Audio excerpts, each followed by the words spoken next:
سیدنا حضور غوث پاک سیدنا عبد القادر جیلانی رحمۃ اللہ علیہ جب کچھ بڑے ہوئے تو آپ رحمۃ اللہ علیہ تعلیم حاصل کرنے کے لیے بغداد تشریف لے گئے۔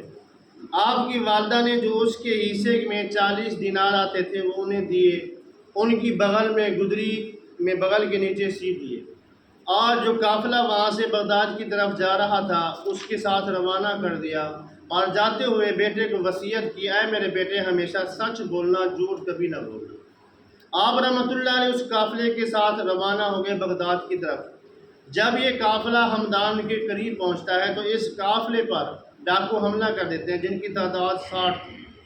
60 ڈاکو نے اس قافلے پر حملہ کیا اور اس پہ لوٹ مار مچا دی، شور برپا ہو گیا، اور اسی سلسلہ میں کئی ڈاکو آپ کے پاس آئے حضور غوث پاک رحمۃ اللہ علیہ، چونکہ آپ بچے تھے، پوچھا اے جوان تمہارے پاس کچھ ہے؟ آپ فرماتے ہیں میرے پاس 40 دینار ہے۔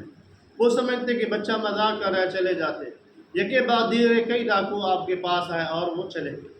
جب تمام قافلے والوں کو لوٹ گیا اور لوٹ کا سارا مال ڈاکو کے سردار کے پاس پیش کیا گیا، ڈاکو کا سردار ریت کے ایک ٹیلے پر بیٹھ کر وہ سارے کا سارا سامان ان ڈاکو میں جو ان کے نیچے تھے ان میں تقسیم کر رہا تھا، اور ساتھ یہ بھی پوچھ رہا تھا کہ کوئی ایسا بندہ تو نہیں جو بچ گیا ہو جسے نہ لوٹا ہو۔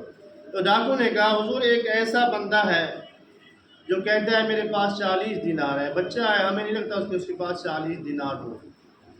تو ڈاکو کے سردار نے کہا اسے میرے پاس لے آؤ۔ جب ڈاکو حضور غوث پاک رحمۃ اللہ علیہ کو سردار کے پاس لے گئے، سردار نے پوچھا ہے جوان تیرے پاس کچھ ہے؟ آپ نے فرمایا ہاں میرے پاس 40 دینار ہے۔ اس نے کہا کہاں ہے؟ تو آپ رحمۃ اللہ علیہ اپنی بغل کے نیچے گدری میں جو 40 دینار سلے ہوئے تھے وہاں سے نکال کر ڈاکو کے سردار کو دے دیے۔ ڈاکو کا سردار ہکا بکا حیران ہو گیا اور آپ رحمۃ اللہ علیہ کی طرف دیکھنے لگا، اور حضور غوث پاک رحمۃ اللہ علیہ نے بھی نگاہ ولایت ڈالی، اور وہ کہنے لگا حیرانگی کے عالم میں کہ لوگ تو ڈاکو سے، چوروں سے اپنا مال چھپاتے ہیں، اور آپ ایک نہیں 40 دینار، 40 سونے کے سکے خود اپنے ہاتھوں سے ڈاکو کو پیش کر رہا ہے۔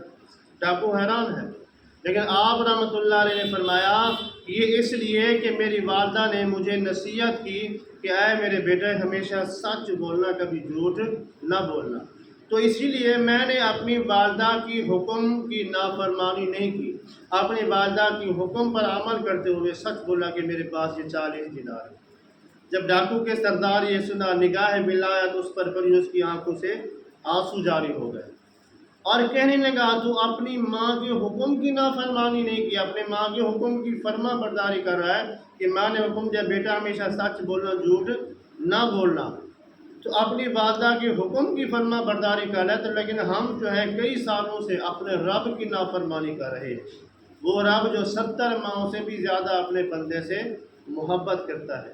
یہ کہتے ہوئے وہ حضور غوث پاک رحمۃ اللہ علیہ کے ہاتھوں میں طائب ہو گیا کہ آج کے بعد ہم ڈکیتی نہیں کریں گے۔ تو وہ لوٹ کا جتنا بھی مال تھا وہ سب کا سب قافلے والوں کو واپس کر دیا۔